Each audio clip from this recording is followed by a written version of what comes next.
مقصد حیات ہے اے آدم، عشق ہی تیرا مقصد حیات ہے اے آدم، نماز مومن کی اذاں یہی تو ہے، نماز مومن کی اذاں یہی تو ہے، جان رہتے جان لے اگر یہ راز تو، کامیابی روز محشر ہے منتظر۔ سبحان اللہ، سبحان اللہ۔ قرآن پاک میں سورہ بقرہ میں آیت 165 میں اللہ تبارک و تعالیٰ فرماتے ہیں والذین آمنوا اشد حب للہ، سبحان اللہ، یعنی اور ایمان والے ہر شے سے زیادہ اللہ سے شدت سے محبت کرتے ہیں، سبحان اللہ۔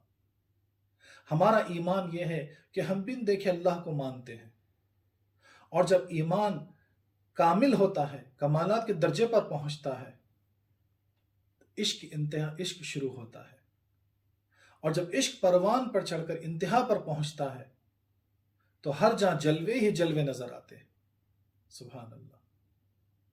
لفظ عشق میں 3 حروف ہیں، عین، شین اور خوف۔ عین سے کسی نے کہا کہ عبادت ہے، ایسی عبادت جو محبت ہے، جو محبت بن جائے۔ تو کسی نے کہا عین سے انا ہے، جس کو آپ عشق کی پہلی سیڑھی پر ہی چھوڑنا پڑے گا، ترک کرنا پڑے گا۔ شین سے کسی نے کہا کہ شوق ہے کہ ہمہ وقت اپنے عشق میں اضافہ کروں۔ تو کسی نے کہا شین سے شک ہے کہ کہیں میری محبت کم تو نہیں میرے معشوق کو منانے میں، سبحان اللہ۔ دونوں میں اپنے معشوق کا قرب حاصل کرنے کی طرف اشارہ ہے، اور خوف سے قربانی ہے۔ یہ وہ عشق کا مرحلہ ہے، یہ وہ عشق کی انتہا ہے جہاں عاشق اپنے معشوق کے لیے کچھ بھی قربان کرنے تیار ہے، کچھ بھی دینے تیار ہے، کچھ بھی کرنے تیار ہے۔ نبی کریم صلی اللہ علیہ وسلم فرماتے ہیں کہ جب تک تم اپنے والدین سے زیادہ، اپنی اولاد سے زیادہ اور کوئی بھی شخص سے زیادہ مجھ سے محبت نہیں کرتے، تم مومن نہیں ہو۔ اللہ اکبر۔ اور یہی درجہ کمال صحابہ کرام کو حاصل تھا۔ سیدنا ابوبکر صدیق رضی اللہ عنہ اسی لیے اپنے گھر کا سارا مال، ہر وہ چیز، ہر وہ شے لے کر نبی کریم صلی اللہ علیہ وسلم کی بارگاہ میں پہنچ جاتے ہیں اور قربان کرنے تیار ہو جاتے ہیں، سبحان اللہ۔ اس لیے صحابہ کرام ہمہ وقت یہ کوشش میں لگے رہتے تھے کہ کیسے نبی کریم صلی اللہ علیہ وسلم کا قرب حاصل کریں، کیسے اپنے معشوق کو منائیں۔ ایک مرتبہ کا واقعہ ہے، ایک صحابی جو حضرت اسید بن حضیر رضی اللہ عنہ، آپ تھوڑا مزاح کیا کرتے تھے، صحابہ کرام کو ہنسایا کرتے تھے۔ تو ایک مرتبہ مسجد نبی میں بیٹھے ہوئے ہیں اور ایسی کچھ بات چل رہی ہے۔ نبی کریم صلی اللہ علیہ وسلم کیا کرتے ہیں کہ ایک چھڑی سے آپ کو چباتے ہیں۔ تو حضرت اسید نبی کریم صلی اللہ علیہ وسلم کی طرف پلٹ جاتے ہیں اور کہتے ہیں کہ مجھے بدلہ چاہیے۔ جتنے صحابی موجود تھے سب دنگ ہو گئے، سب حیران ہو گئے۔ نبی کریم صلی اللہ علیہ وسلم بدلہ دینے کے لیے تیار ہو گئے، لیکن پھر حضرت اسید کہتے ہیں کہ نہیں، آپ نے تو مجھے بنا خمیس کے چبائی تھی، آپ تو خمیس پہنے ہیں۔ اب صحابی تھوڑا حیران ہو گئے، کچھ تھوڑا غصے میں آ گئے، لیکن نبی کریم صلی اللہ علیہ وسلم جیسے ہی اپنا خمیز اٹھائے تو حضرت اسید آپ کو لپٹ گئے اور مہر نبوت کو بوسہ دے دیا اور کہا کہ یہی میرا مقصد تھا۔ سبحان اللہ، سبحان اللہ۔ کیا پیارا انداز ہے ایک عاشق اور معشوق کے درمیان۔ یہ وہ عشق ہی ہے جو کوئی مکتب میں سکھایا نہیں جاتا، یہ پیر کامل کے در سے حاصل ہو سکتا ہے۔ سبحان اللہ، سبحان اللہ۔ عشق کے دو طرح کے عشق بتائے گئے ہیں۔ ایک عشق مجازی، یعنی خدا کی کوئی مخلوق سے عشق ہو جانا، محبت ہو جانا، جس میں نفسانی اور جسمانی لذت شامل ہو سکتی ہے۔ لیکن صوفیہ کرام بتاتے ہیں کہ عشق الہی یا عشق حقیقی، خدا سے محبت ہونا، یہ ایک ایسا درخت ہے، اور عشق مجازی اس کی شاخیں ہو سکتی ہیں، اور ایک پیر کامل کے قرب سے یہ عشق مجازی تبدیل ہو سکتا ہے عشق حقیقی میں۔ سبحان اللہ، سبحان اللہ۔ صوفیہ کرام کئی طرح کے طریقے بتا چکے ہیں کہ کیسے اپنے عشق کو پروان چڑھایا جا سکتا ہے، کیسے عشق حقیقی میں ہم کامل ہو سکتے ہیں۔ سبحان اللہ۔ تصوف ایک انسانی شعور میں بڑی بڑی تبدیلی ہے، اور یہ شعور کو بدل کر، یہ شعور کو پروان چڑھا کر عشق میں تبدیل کیا جا سکتا اور فنا اور بقا تک پہنچا جا سکتا، کیونکہ فنا میں ہی بقا پوشیدہ ہے۔ لیکن اگر آپ اپنی عقل کے حساب سے، اپنی انا کے حساب سے سوچتے ہیں اور اپنی انا کے حساب سے کام کریں گے یا فیصلے کرتے ہیں، تو پھر آپ عاشق نہیں ہو سکتے۔ جہاں انا ہے وہاں عشق نہیں، اور جہاں عشق ہے وہاں انا نہیں۔ اس لیے کہنے والے نے کیا خوب کہا ہے کہ عشق نازک مزاج ہے بے حد، عقل کا بار اٹھا نہیں سکتی۔ سبحان اللہ۔ حضرت امام غزالی رحمۃ اللہ علیہ اپنی کتاب کیمیاء سادات میں لکھتے ہیں کہ ذکر کے چوتھے اور آخری مرحلے میں عشق پیدا ہوتا ہے۔ یہ چوتھا اور آخری مرحلہ وہ ہے جہاں یاد الہی دل پر غالب ہوتی ہے، وہ کیفیت جہاں پر ذکر نہیں، ذکر کا مقصد آپ پر غلبہ رکھتا ہو، یعنی شے حق خود ہے، یاد نہیں۔ سبحان اللہ۔ اس مقام پر ایسی کیفیات عاشق میں پیدا ہو جاتی ہیں کہ اس کے قلب پہ معشوق کا غلبہ ہو جاتا ہے، اسے کچھ دکھائی نہیں دیتا، وہ خود کو بھی بھول جاتا ہے۔ صوفی اکرام اس کیفیت کو بتاتے ہیں کہ یہ موجود نہیں والی کیفیت ہے، یہ غیر موجود والی کیفیت ہے، یہ فنا والی کیفیت ہے۔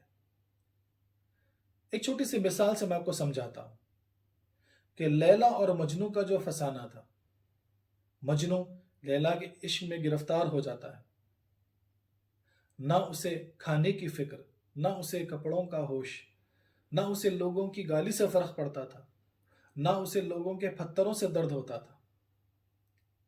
ایسی وہ بے حال بے سختہ گھومتا رہا۔ کچھ وقت کے بعد لیلا کے پاس آتا ہے اور دروازے پہ دستک دیتا ہے۔ لیلا پوچھتی ہے کہ کون ہے؟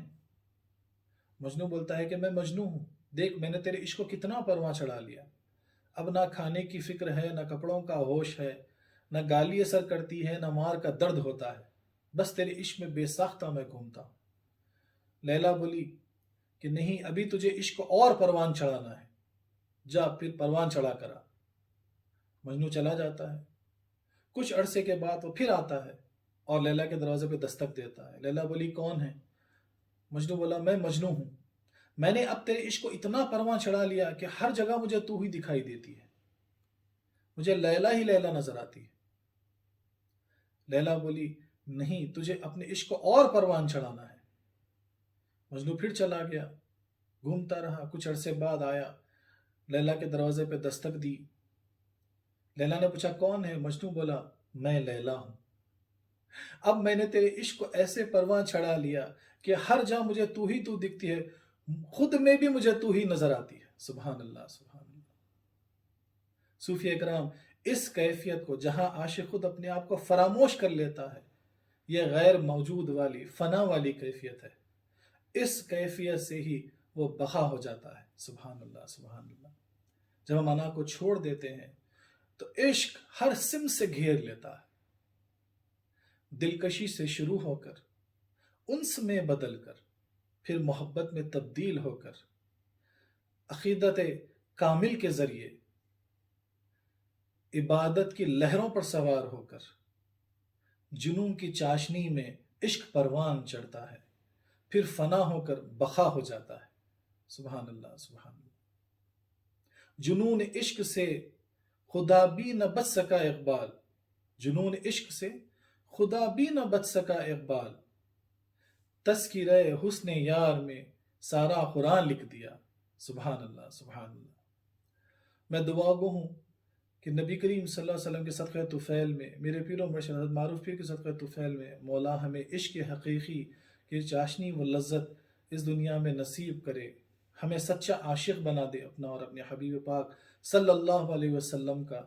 ہمیں فنا فی الشیخ کی منزل، پھر فنا فی الرسول اور فنا فی اللہ کی منزلوں سے ہمیں جو ہے کامیابی عطا کرے. وآخر دعوانا ان الحمد للہ رب العالمین.